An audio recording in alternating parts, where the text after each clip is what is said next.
So the original references, the original experiences, and the links between those experiences and the issues you're having now can seem completely unrelated when you're looking at them with the logic of the conscious mind. But the unconscious part of the brain doesn't use logic or reason. All right, welcome back, everyone, to live support with Odille for changing negative implicit childhood memories using the Remmert Method.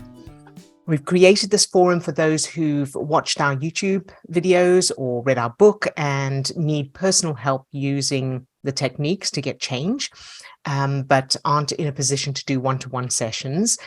So if you're new to the Remmert Method, please be sure to check out the links in the description of this post. And you can also check out the links in the description of the post to find out how you can get help during these sessions or get your questions answered. So our first, we actually only have one question for today, and this is from someone who is anonymous. So this is an anonymous question, and this person says, I am experiencing bad thoughts. It comes to me when I socialize with people and before I go to sleep. Thoughts like violence and sexual thoughts. I've never experienced these thoughts in my current life, despite the fact that I'm living in a very safe country and safe environment. It makes it hard for me to be surrounded by others, and I start to be afraid of myself too. I'm a very peaceful and educated person. I never experienced any abuse in my whole life. This starts to happen to me recently after I found out that my business partner is a scam and that she stole half of the company fund. I lost my business because of that, and now I am jobless, looking for a job. So first of all, I'm so sorry to hear about your experience with your business partner and your business, but I'm glad that you reached out for help with the intrusive thoughts. So there's three main connections to look at here. So the first one will be the timing of when these thoughts began, so that, around the experience with your business partner and your business.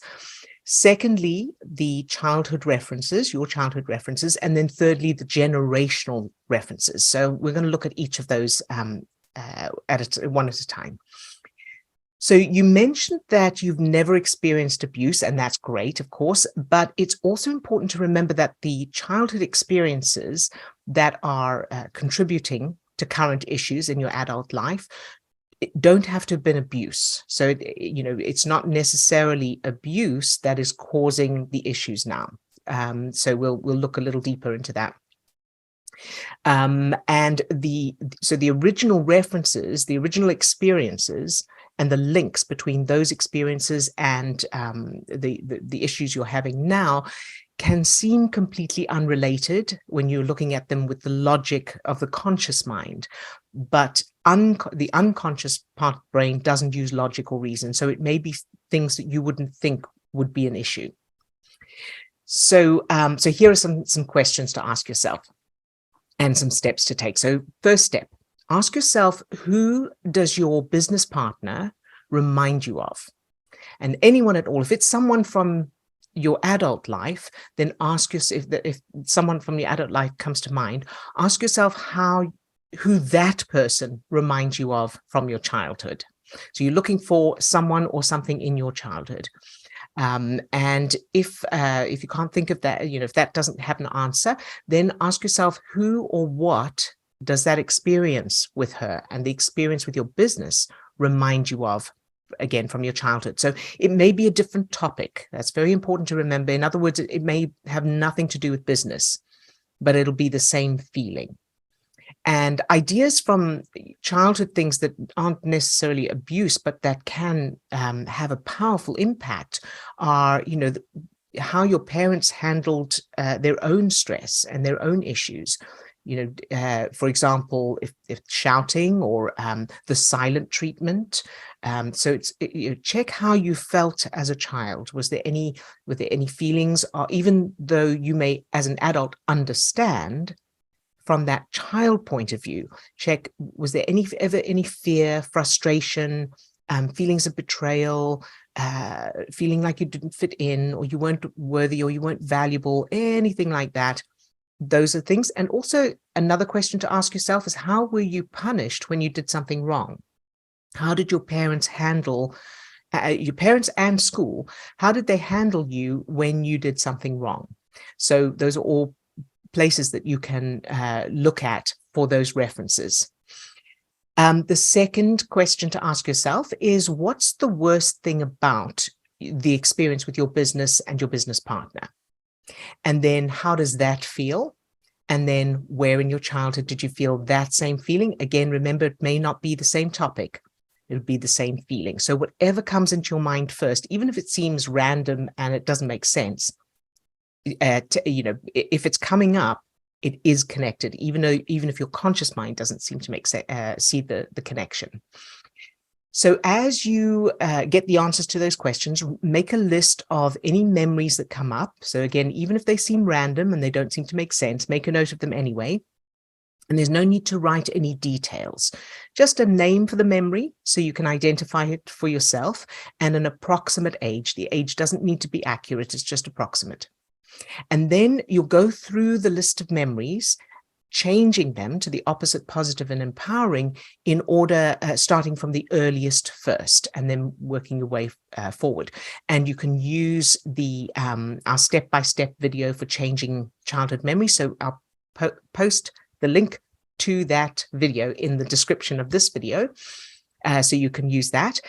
And something you may also need, from what you've said about the thoughts you're having, those negative and violent thoughts, something you may also need is the due justice technique. And again, I'll put a link to that in the description.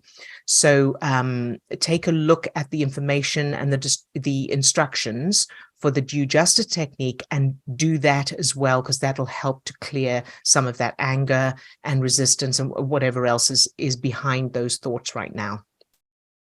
Then step 2, if you can't think of any negative childhood memories that may have the same feeling as your current experience, then just go with any negative childhood memories, whatever's there. They change them all, because they're all affecting you in one way or another, if you can recall them. So whatever they may be, even if they're not actually connected, change them anyway. And if there are too many memories, start with the bookmark memories. So again, I'll put a link to the information on bookmark memories in the description of this video. So start with just creating the bookmark memories from scratch. And as you do that, you may find you remember, specific negative childhood memories of your own come up, and then you can change whichever ones come up at that time.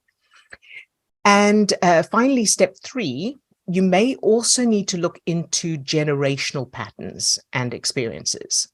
So what do you know of your parents and your grandparents' experiences? Because those affect us as well, genetically, and also as we're told about stuff, as we're told about other people's experiences, especially when we're children and it's told repeatedly, that can, the unconscious part of the brain can take that on as part of our stuff, even though we didn't experience it.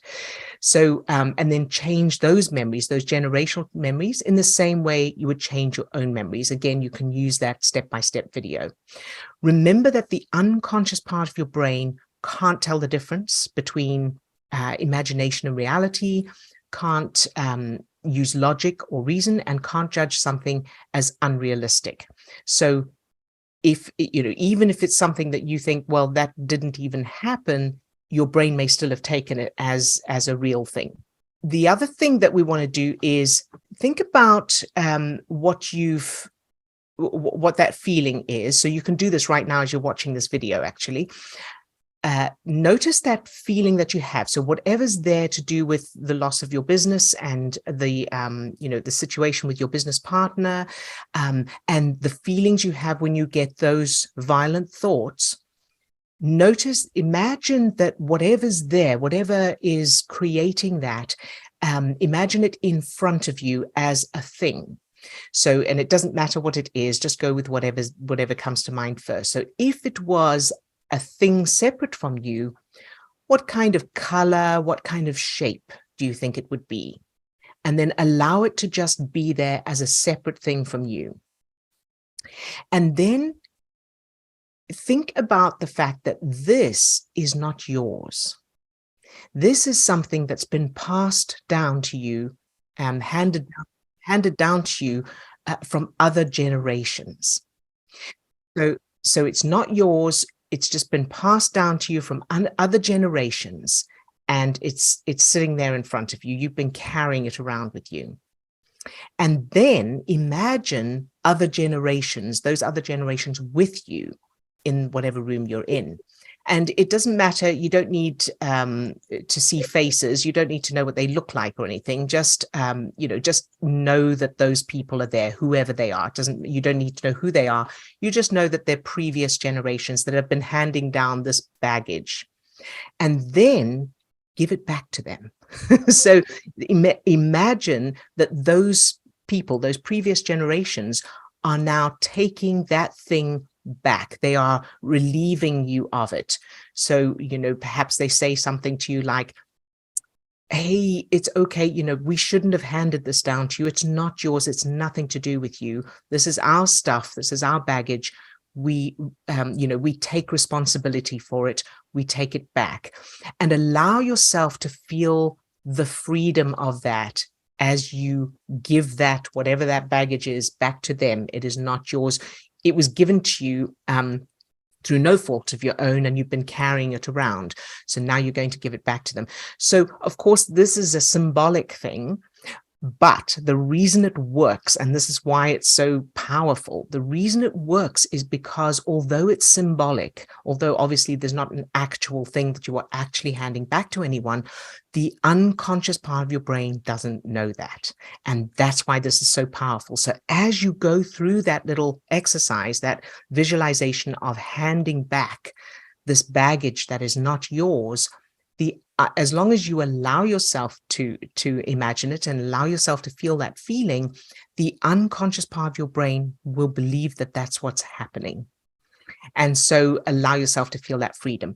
Now, that little exercise is not necessarily enough all by itself, but combined with all the others. So combined with the, finding those childhood memories and changing them, changing generational childhood memories, the due justice technique, the bookmark memories if you need them, and then finally practice the little 2-minute brain chemistry exercise frequently. And again, I'll put the link to that in the description of this video. The little the 2-minute brain chemistry exercise. Use it as much as you can. Especially when you're not feeling negative thoughts, especially when you're not triggered, so that you are conditioning your brain and body to produce more of the feel-good chemicals. And in the meantime, with the negative thoughts, the violent thoughts, the thoughts that frighten you, practice reassuring yourself it's okay. The more you can reassure yourself and go, it's okay, it's just neurons connecting. That's all. There are just neurons connecting. That's all these thoughts are. And then they're accompanied by stress chemicals. So you're not in danger and you're not going to do anything. These are just neurons connecting. And the more you are able to just reassure yourself and go, it's okay, and redirect, if you can, to imagining being surrounded by your color, hugging something you love. So practicing that little 2-minute exercise when you're not triggered is going to help you to be able to do that when you are triggered or when you are getting those thoughts. And the more you do that, the easier it'll get. So the combination of all of those things together. So I hope that's helpful. Of course, let me know if you need more suggestions. Let me know how it goes as well. And then we can always, move forward. If you've got any trauma memories, so, well, you said you don't, you haven't experienced abuse, so that's okay. But for anybody else listening, if you have any trauma memories, it's important to remember not to attempt those on your own. So reach out to a practitioner for help, either us, or we have a list of practitioners on our page. Chris Thomas, who's in the room with me right now, is an excellent Remmert Method practitioner. So, reach out to her for help. Or if you aren't in a position to do one-to-ones, one-to-one sessions, then check out my video for addressing trauma on your own. And so I'll put the link to that in the description of this video as well. And I believe that's it for this week. So I hope that's helpful. And of course, let us know if you have any more questions or you need clarification on anything else. And we will see you next week. Check the link, check the description for the link to put your own name in or your own questions in for the next session if you like. Lots of love to all of you now. Bye-bye.